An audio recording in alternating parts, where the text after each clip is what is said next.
Good evening, Man Cave Sports back for the 2025 NFL season to preview our favorite team, the Minnesota Vikings.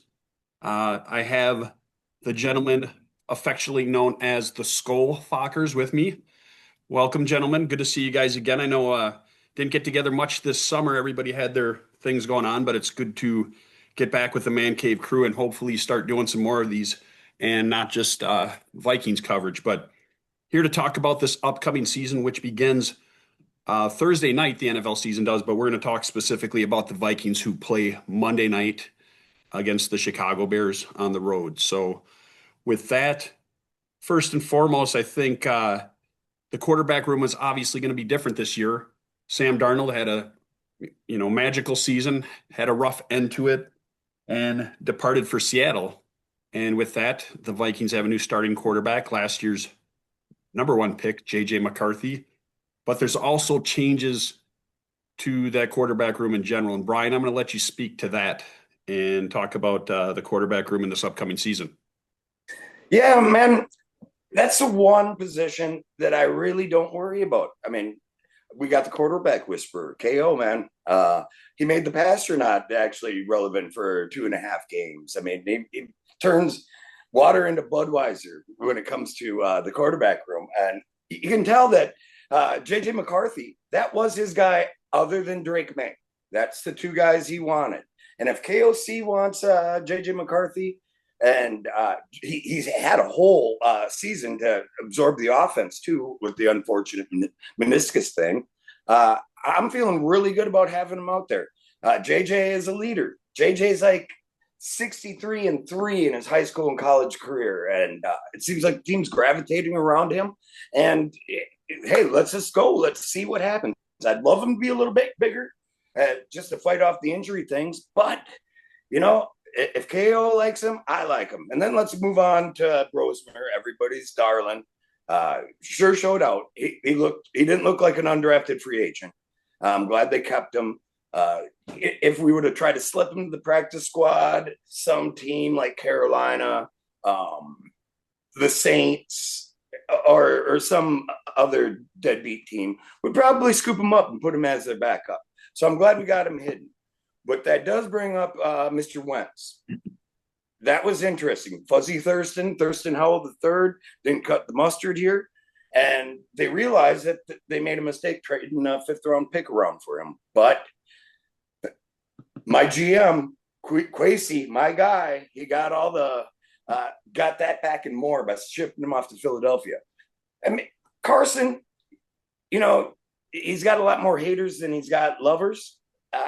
He seems to have an attitude problem. Nobody likes him in the locker room. I think he's been humbled. He's from Bismarck, North Dakota, grew up cheering for these guys. This is his last chance. If he can't succeed in this offense, he's gone from the NFL forever. So the quarterback room, I feel all happy and lovey-dovey about it. Yeah, should be interesting. Obviously, as Minnesota Gophers fans as well, it was good to see Rosemer make the squad. He did definitely ball out.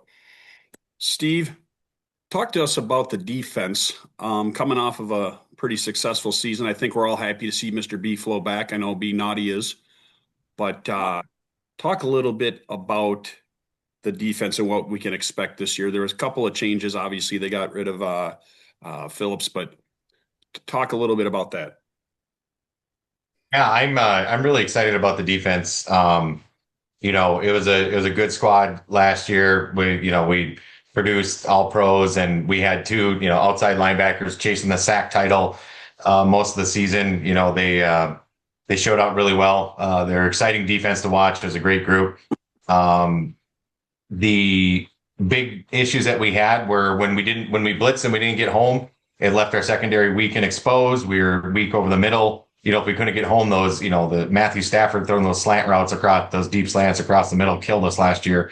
So one of the things I like that we did is we went out when we got Allen, we got Hargrave.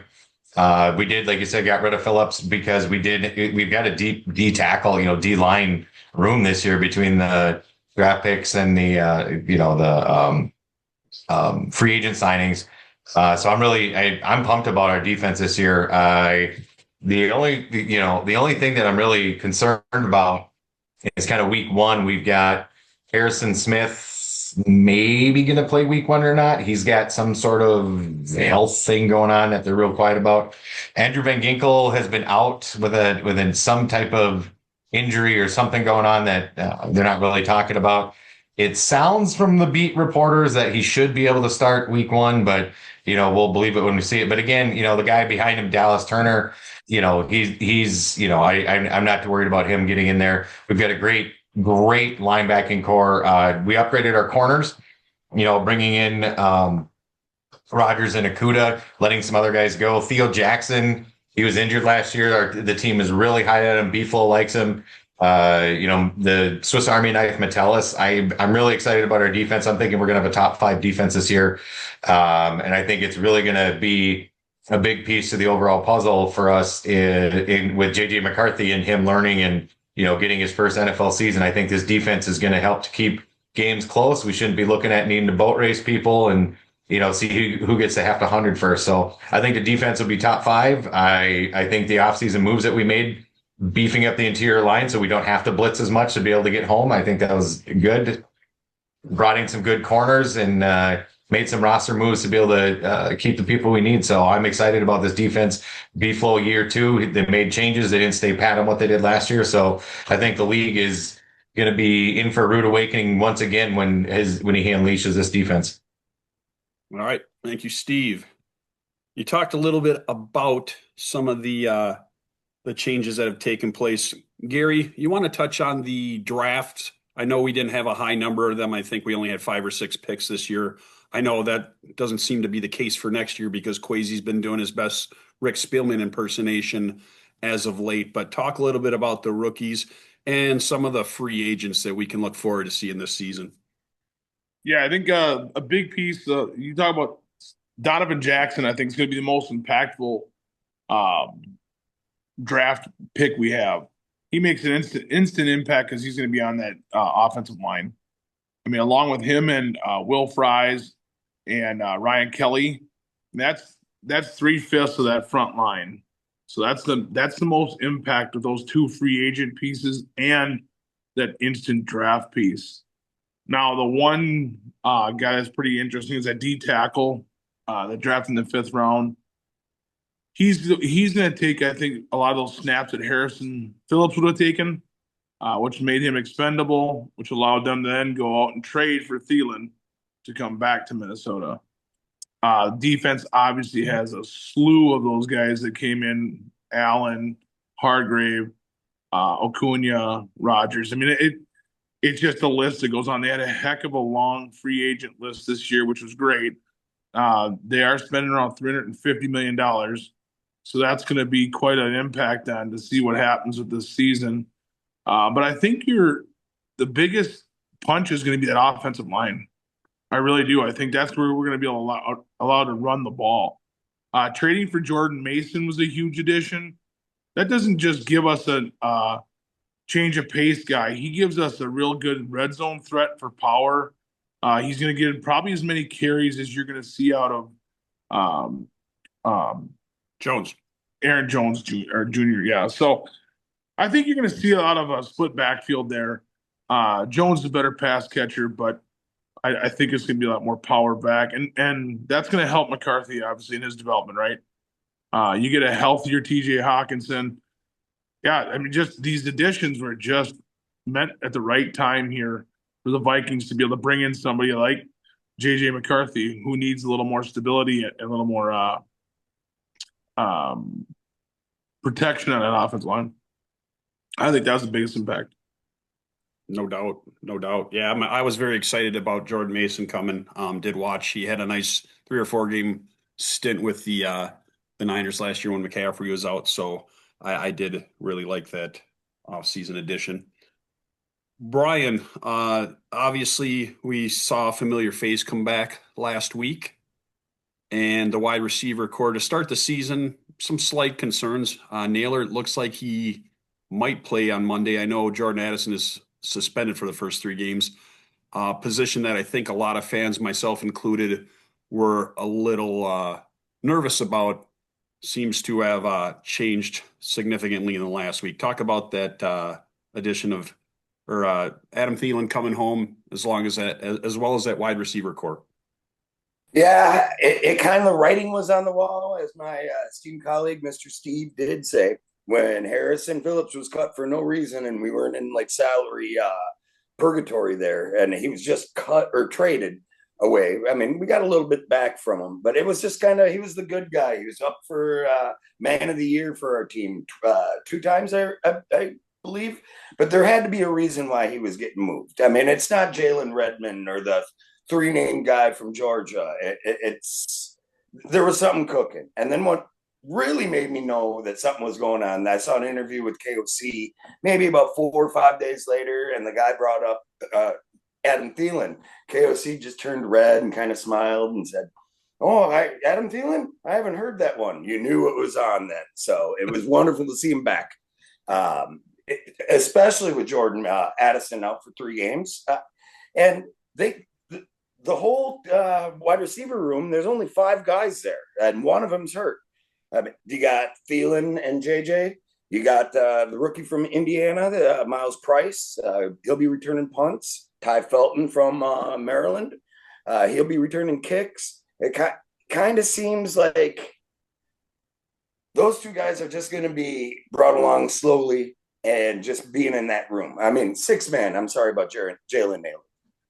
Jalen Nailor, I hear my people tell me he's going to play, but I think it's going to be the JJ and Thielen show on the outside, and I think Hawk's going to get a lot of work. So you can even kind of think of him as a wide receiver, because JJ with the Harbaugh offense, when they did ask him to throw, which wasn't much because that grinding offensive line and the defensive line they had, he really worked those tight ends over the middle. So we're just short because of that we added the extra running back. Ty Chandler kept his job, so he had to go short some ways. I just think, like Big G said, I think our focus right away with the new offensive line and getting Jordan Mason, I think they're going to try to make running the ball a priority so they could go a little short on the wide receiver room. And again, I'm lovey-dovey about the whole thing. Yeah, I think once they get around to game 4, it'll definitely make a difference with Addison back. I think he and Jefferson are definitely amongst the top tandems in the league, if not the top. But be good to see him come back. All right, we enter year 4 of the KOC Kwesi era. Kind of attached at the hip, came in the new regime as Mr. Zimmer and Mr. Spielman departed. So year 4, what can we expect? I know KOC's first and third seasons, the team possibly overachieved, but you know, they had 13 and 14 win seasons, which is very difficult to do in the NFL. Obviously haven't had the playoff success that they would like, having reached twice and lost both times.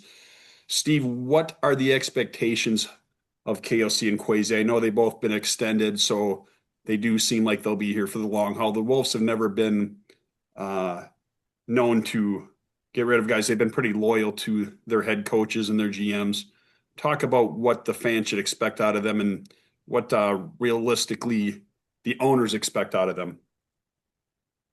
I think with KOC, you know, at risk of sounding like a homer, just what he's put together with being at the Rams and now with the Vikings, he has earned the title of the quarterback whisperer. And we have seen that with what he's doing with the Vikings, with the building of the culture and the building of the accountability, you know, not to mention the offensive game plan and the system that he's put in, you know, he's got the potential to be the type of guy, you know, if he can put together some, you know, a title or 2 and, you know, make some deep playoff runs coming up with the team, you know, he has the potential to be, you know, listed as one of the great coaches because of what he does with these quarterbacks, with the talent, getting the most out of the talent that he has. You know, when you think about like the Pasternak and Jaron Hall and some of those guys, and, you know, the reclamation project that was Sam Darnold, and just the way that he's worked with different quarterbacks throughout the years and looked at how an organization needs to be set to be able to have quarterbacks succeed. I think he, you know, I'm not going to call anything too early, but I mean, he's on track that, you know, if he has a good rest of his career, that he's wins wise, he's going to go down as one of the great coaches because he does put it together. He does put the system together. Switching over to Kwesi, everybody loves to, bring up the terrible 2022 draft, and it was terrible.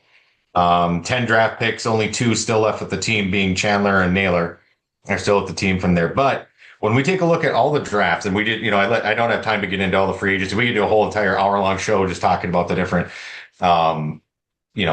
draft picks and free agency and trades and everything else. But, on average, less than 30% of NFL players who are drafted end up staying with their team even 3 years, even 2 years, even making rosters, right? These are actual hard numbers. So out of the 28 total draft picks that Kwesi has, 14 are still on the team today. He's hitting on 50% of his draft picks. So, and that's, so we're looking at Chandler, Naylor. We've got Addison, Jay Ward, and you guys can take a look at the roster. Who's going to be a projected 53-man roster today? Obviously Reichard, JJ McCarthy, 3-man Rodriguez on the defensive line, Juergens on the offensive line is still there. And then we have 4 of our 5 draft picks from this year. Obviously, they're not going to get hammered just yet, but they're all projected, from this year's team to be significant contributors and backups if not starting. So 14 out of 28, 50% hit rate. So we talk about he had 10 picks in that first draft. Only 2 are still with the team. 8 though total out of the 10 ended up staying in the NFL for at least 3 seasons. So it's not that they didn't, turn out to have some NFL caliber talent. So when we look at just the straight numbers, 14 out of 28, 50% hit rate, I think is, and the people that we did keep, I think is good. I think there's some misses there, obviously, but I think that you can see the maturation process with Kwesi as he's come through. I think the trading that he's been doing has been significant, being able to get the draft picks in the capital and be able to have us set up in a position now where we've got a heck of a roster. We've got a rookie quarterback deal. We've got we're set up and ready to go. And that's a full front office to get that done. So when we look at the triumvirate that is Kwesi, KOC, and B-Flow, I think we're in good shape. And I think we're in good shape for a good long while. This is a roster that, we should be able to keep together for a good 3-4 years and do some damage in the NFL. I'm looking forward to, hopefully that continuing. He's been able to sign the players he needs to sign. We've been able to get the contracts done with the key pieces that we need to. And then when you take a look at some of the other players at some of the different positions, like people are opening eyes about, our new interior offensive line. But when you've seen the contracts that have been signed since those guys, our Freeze and Kelly, and you look at the contracts people have signed since then, those don't look like bad deals anymore. Like at the time when they signed them, like, oh, I think that's expensive. Well, actually, when you take a look how the rest of the offseason's played out, those aren't bad contracts. So I think they've done a good job of being able to mix in, 1 and 2 year deals and being able to put together the defense that B-Flow wants and be able to bring in the people they want. And I think they've also done a really good job of getting rid of people when they look at them. They're like, no, you're not going to, you're sorry, you're a great person, but you're not meant for this team. Being a Blackman and Asamoah, their personalities and things and the way that they're performing compared to the other guys, they're like, nope, we're sorry, you're out. So the one thing I will say, where there have been draft mistakes, I think they've done a good job at recognizing that and not being afraid to cut it and move on and get something different. They're not hanging on to it because they feel like they have some sort of personal investment. They're like, nope, it didn't work. And he's come out and said that he's tried to hit a 33-point play before instead of just doing what he needs to do with getting good players at the time. So 14 out of 28 are still with the team right now from all 4 of his draft classes. I think our free agency has done really well. I think the trading that we've done this season especially has been effective. So I think Kwesi and the front office are getting better, working together and being able to put together a better roster. All right. Thanks, Steve. I'm still not giving him a pass for that Lewis Cine failure, though. Hey, it is what it is. It is what it is. But at the same time, 50% of his draft picks are still on the team and are still significant contributors. I think those numbers are skewed. I'm going on record. Steve, a third of them are from this year. So Yes. that's so skewed. it's That's not. so So cute. okay, so take out 5. So if you want to take out the 5 from this year, right? So that's 23, right? So that'd be 23. So that's 9 to 23, right? Yeah, but 9 out of I'm saying- 23. But what's the NFL average? What's the NFL average? Less than 30%. It's less than 30%. So when you take a look at the NFL average, he's not doing bad against the average. We're mad about the way that he handled the 2022 draft, but when you look at the overall numbers and the analytics, he's not doing bad compared to the NFL average. I'd like to see how many. I'd like to take a deeper look at how many are starters or impact players. Okay, Because that's where Ty Chandler, Jalen Naylor. Not starter, Steve. No, Ty you Chandler's said lucky to be in the impact NFL. players, right? Ty Chandler's an impact player, What? right? He should Naylor? not be in NFL. Not anymore. Don't you get drunk? Naylor. Okay, hey, you guys can be mad about it, but they're still on the roster today, right? Are they on the roster? That doesn't. So make KOC that and doesn't Beefle, they make don't a know what great they're player. doing, right? So Fist bump for you, big Chandler, Naylor, Addison, Ward, Reichard, JJ McCarthy, Rodriguez on the defensive line, Juergens is still on the line, and then we still got this season's, right? So Speedy coming down street, how did we get that 98-yard touchdown last year? Who made the block? Who made the block? Sounds like a Significant lot of question impact marks player. to me.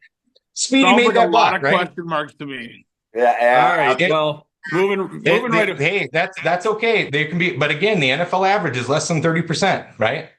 Yeah. The NFL average is less than 30%. So we're still mad emotionally about 2022.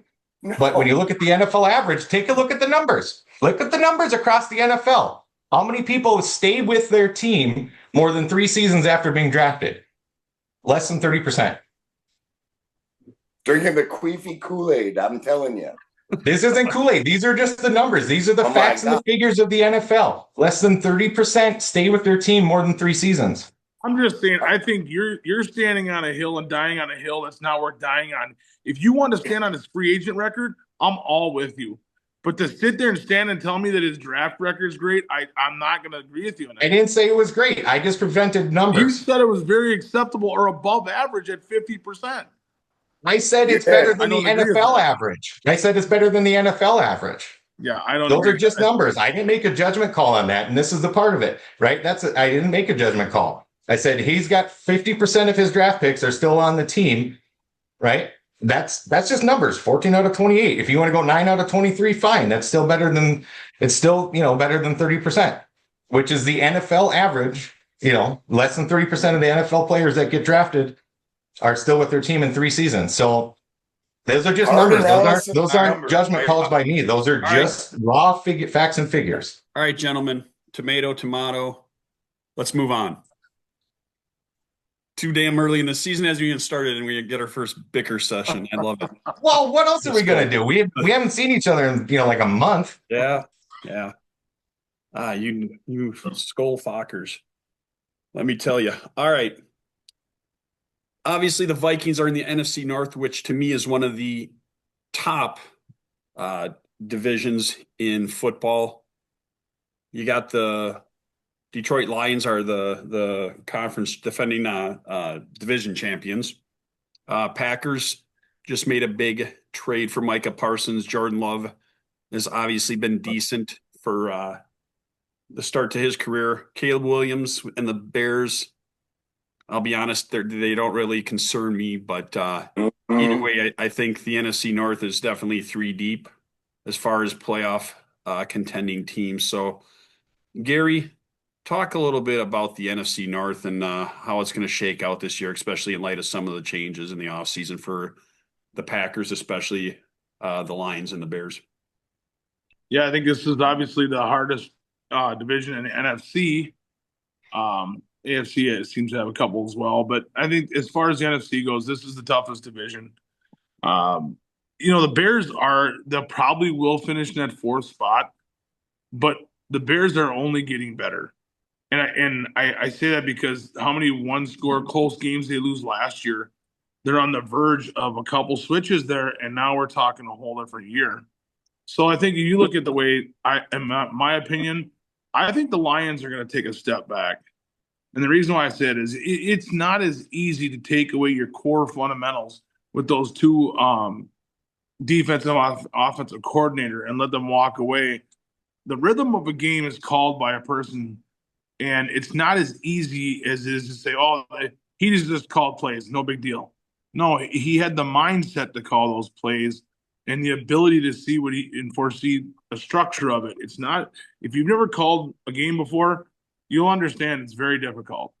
So it's not easy to plug and play. Okay, there's not 32 guys in the NFL that people are going, "Oh, these guys are great at what they do." No, that's why coordinators moving all the time. So I think the Lions take a step back there. The Packers are going to be the real interesting piece. Yeah, the big number right now is lost twice to the Bears or twice to the Vikings, twice to the Lions last year. Sure. But that can change in a blink of an eye. And I think this division ends up beating itself up. I do like the Vikings. The Vikings were just have to wait and see. We don't know what we have yet with JJ McCarthy. That's the big unknown. Would I love to put him as the first? Absolutely. Do I think that that's possible right now going into week one? No. Jordan Love and Jared Goff have earned their stripes. They earn the respect. I don't think that it's easy to overlook those two and say Vikes are better than that right now. Do I hope they finish better than that? Absolutely. Do I think they're going to contend because of that defense and the pieces we got better? Absolutely. But I think the front runner in this division, minus that like I said, I want the Vikings to be is Green Bay. Green Bay is going to be the one I think is going to be the headhunters that we have to go after. Getting that piece on defense, it doesn't seem like a big deal right now, but it gets to be a big deal in December. It gets to be a big deal in January when he's consistently getting better and better and more integrated in that defense. That's when it becomes a problem. That's when it becomes a big issue.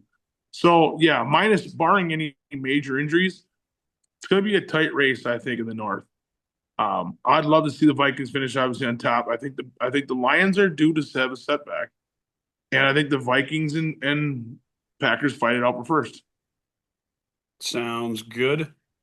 Appreciate that. All right, gentlemen, to close the show out, we will each give our X factor for the season as well as our record prediction. So, Brian, since we started out with you, we'll do that again. Fire away. X factors. I mean, there's so many. I mean, when you texted me that a few hours ago, it's just like, I mean, there's obvious people. I mean, Jordan Mason. I mean, there's a lot of guys, but I'm going to go kind of off the books here. I'm going to say the X factor is both front lines, the offensive and defensive lines. That makes everything better. Makes the cornerbacks better. Defensive line makes the linebackers better. Definitely helps the safeties. And that's something we haven't had. And we had the luxury to give up Harrison Phillips and get Adam Thielen in here for that, basically with the money. And then that offensive line up front, taking two guys from the same team that play next to each other, Fries and Kelly, and then adding Donovan Jackson. If the X factor for me is both lines, and if that's happening and no injuries, we're cooking. Record prediction. 12-4. 12-5, I guess. There's 17 games. I don't see him stepping back. Everybody kind of, even with Ed Donatel, I mean, that the most dreadful defense of all time. One of them, I would say. How many games did we win that year? 13? 13. Yeah. I mean, I'm with B-Flow. I mean, thank gosh nobody wants to hire him because of that lawsuit. I mean, it's amazing. I'm going to say 12-5. And I'll even go even further. Bears Vikings game, 27-13, Minnesota Vikings. All right. I like it. Mr. Steve. Yeah, it's hard to admit, but Mr. Noddy and I are in kind of in agreement. We ended up, I think, kind of the end of the season this last year with everything else, with the Timberwolves and stuff like that. We ended up getting on the same page a little bit, which is a little bit of a weird land to be in. But my X factor for the team is the run game. The offensive line and the run game, because we've got to be able to chew up some clock. We got to be able to take pressure off JJ, and we got to take pressure off that defense. That defense, defense can only hold, I don't care how good it is, for so long. And if we have very short possessions, too many 3 and outs, your defense is going to wear out. So I think our run game is going to be the big X factor. The offensive line pieces that we've added, the interior offensive line, it looks like, at least on paper, we fixed it. So I think that's, bringing in Jordan Mason, so we have some really good insurance. Inevitably, when Aaron Jones gets dinged up, and ends up missing a couple games, I think that's a big deal. So, the run game, the offensive line and run game for me is the X factor. And I went the same way. I was going 12-5. There's 3 games that I'm pretty sure we should probably lose, when we look at playing the Eagles and, Ravens, things like that, and then I don't expect that we'll sweep the division. So I was going to put, probably 2 losses in the division in there. So that's why I came up with 12-5. And so, we're going to end the show with a little kumbaya, I think, here, Mr. Naughty. Oh man, I'm tearing up. I'm getting all emotional. Gary. Oh man, I'd like to. I mean, obviously, we can go with JJ McCarthy all day, right? That's the biggest X factor there is in this team. Without hands down, we go the way he's going to go. I would like to stretch it out a little more to say I think Hawkinson's a big deal. I mean, you got to understand, like, rookies traditionally lean on that tight end. That's a safety seal. It's a lot for them. So I think Hawk's a big deal. He gives us another wide receiver out there, and I'm excited to see what he can do healthy this year. I will say I think the Vikes go 11-6.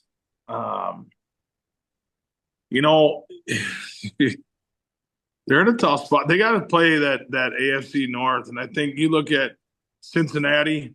That's not a washover team. They lost. They had 7 games, 33 points or more, and lost 4 of them. That's not going to happen again. That doesn't happen. They put up a lot of points. That doesn't happen twice, right? Like, I think last year, the year before, we were in 10 one-score games, and we were 10-0 going into that Lions game or something. That stuff doesn't happen a lot. So those norms are going to break. And that's why I think the Vikes, do I think they're bad at 11-6? No. I just think they're a playoff team at 11-6. So I'm excited to kind of see that, but I'm nervous to see what we're really looking at. Are we looking at fool's gold, or are we looking at the real thing? Real thing. I hope so. All right. So. Appreciate that. Obviously, JJ McCarthy would be the obvious X factor for me, although I want to go one a little different.